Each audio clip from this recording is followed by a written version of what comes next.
미국 경제 전문지 포브스는 최근 5에서 한국을 세계 경제의 풍향계로 지목하며 미국이나 일본보다 빠른 경제 회복을 하고 있다는 기사를 내보낸 바 있습니다. 1998년 아시아 금융위기를 첫 번째로 회복해 모두를 놀라게 했다면서 한국이 또 한 번 해내고 있다는 보도를 한 것입니다. 개방형 수출국가이자 상당한 규모의 무역국인 한국보다 풍향계 역할을 하기에 적합한 국가는 전 세계에서도 많지 않다면서 말입니다. 그러면서 한국 경제의 정상 궤도 복귀가 세계 경제 회복의 전조일 수 있다는 언급까지 했습니다. 한국의 1분기 실질 국내 총생산 성장률은 1.6%를 기록했죠. 한국과 일본의 엄청난 차이는 하늘, 땅, 바다 모든 곳에서 일어나고 있습니다.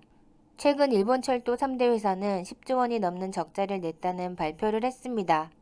1987년 분할 민영화 이후 JR 동일본과 JR 토카이가 사상 최대 적자를 냈고 JR 서일본도 99년 이후로 최대 적자로 나타나고 있습니다.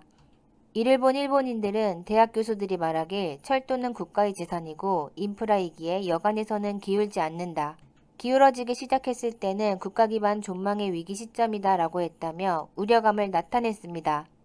일본 국철은 1964년 도카이도 신칸센 운행을 시작으로 적자로 전환된 바 있습니다. 매년 수천억 엔의 보조금을 지급받으면서도 1조 엔 이상의 적자를 기록했고 1986년에는 장기 채무가 40조 엔이 넘기도 했습니다. 국토 전반을 관리하는 거대 조직의 비효율성, 책임 소재의 불명확성 등이 원인으로 꼽히고 있습니다. 결국 일본은 1987년 6개 여객철도 회사와 1개 화물철도 회사로 나눈 뒤 JR이라는 이름을 붙인 민영화를 단행한 것입니다. 국철 관련 채무의 60% 이상을 정부가 떠맡기로 하면서 말입니다. 적자를 내고 있는 철도를 1만 킬로미터나 걷어냈고 수익이 나지 않는 철도 노선을 폐선해 그 자리를 버스로 대체하기도 했죠. 하지만 기차역이 사라지자 역 주변 마을과 상권이 사라졌고 결국은 버스 운행마저 멈춰 지역 자체가 소멸되고 있습니다. 신칸센은 일본의 대동맥이라고 불릴 만큼 중요한 철도죠. 7개가 넘는 노선이 있고 총 길이는 3,000km에 이르고 있습니다. 연간 이용자 수 또한 3억 6천만 명에 이를 정도입니다. 한국 KTX가 2004년 처음 운행됐으니 40년 먼저 고속철도가 달렸던 것입니다. 신칸센 요금은 민영화 후 20에서 30만 원대로 가파르게 치솟았습니다. 그럼에도 수많은 관광객이 이를 소비하면서 근근히 버텼던 것이죠. 일본 도쿄도에는 37개 JR 노선이 있고 지하철 13개 노선 등이 있습니다. JR사들은 회사 매출의 약 80%를 신칸센과 제레선에서 벌어들이고 있죠. 하지만 코로나로 관광객이 오지 않자 난리가 난 것입니다. 최근에도 비상사태까지 발령돼 이용률이 40% 밑으로 떨어진 상황입니다. 게다가 민영회사들이 기대와는 다르게 투자를 축소하자 시설이 낙후됐고 비가 조금만 와도 느리게 운영되거나 멈추는 상황이 반복되고 있습니다. 수시로 지진까지나 복구에만 수십 일이 걸리는 일도 다반사고요. 결국 일본 철도는 존망의 길로 들어선 것입니다. 이에 일본인들은 망해가는 지역을 살리고자 철도 재국유화 운동까지 벌이고 있습니다. 이 때문에 한국의 국가철도망 구축 계획을 부러워하는 것입니다.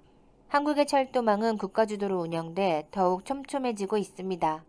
그리고 한국과 일본의 차이는 항공에서도 나타나고 있습니다. 4월 30일 일본 양대 항공사인 아나홀딩스는 무려 4조 원 이상의 적자 공시를 했고 5월 7일 일본항공잘도 3조 원에 가까운 적자를 보고했습니다. 일본항공이 연간으로 적자를 본 것은 2012년 재상장 이후 처음이죠. 잘은 더 심각한 상황이 올 수 있다며 올해 예상 실적 발표도 보류한 상태입니다. 코로나 영향으로 합리적 예측이 불가능하다면서 말입니다.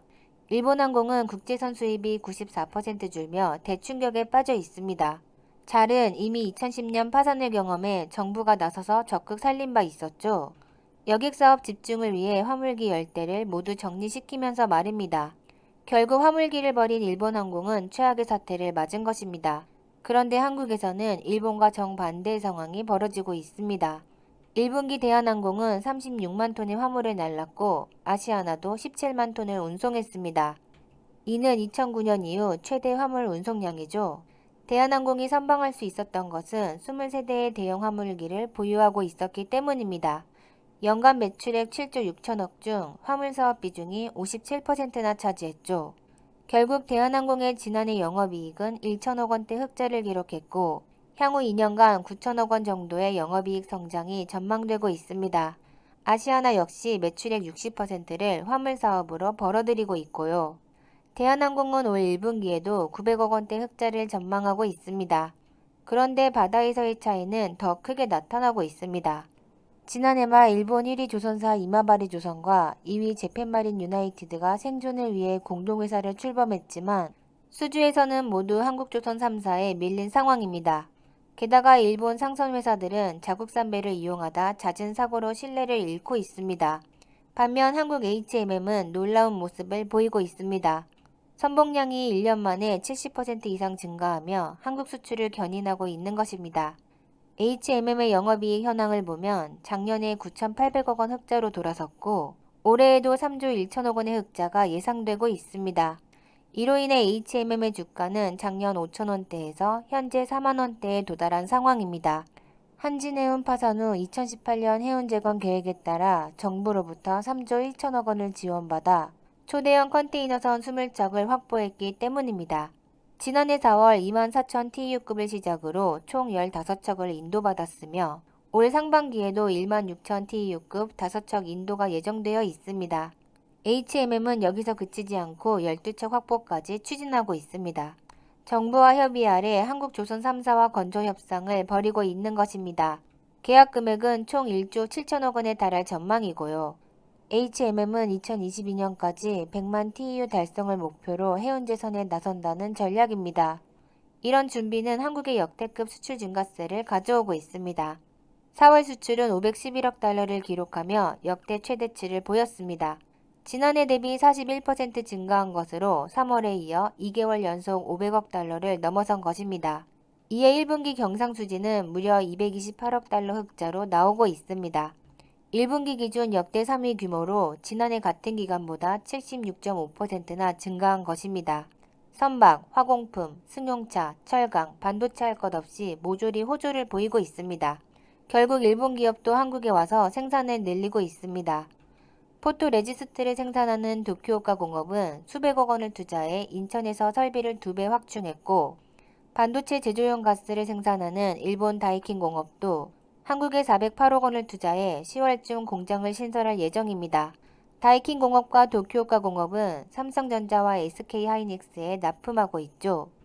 이는 일본이 했던 수출 규제를 무색하게 하는 내용입니다. 위기에 더욱 강한 대한민국, 일본이 과연 막아설 수 있을까요? 좋아요와 구독, 알림 설정은 컨텐츠 제작에 큰 힘이 됩니다. 지금까지 메가튜브였습니다. 감사합니다.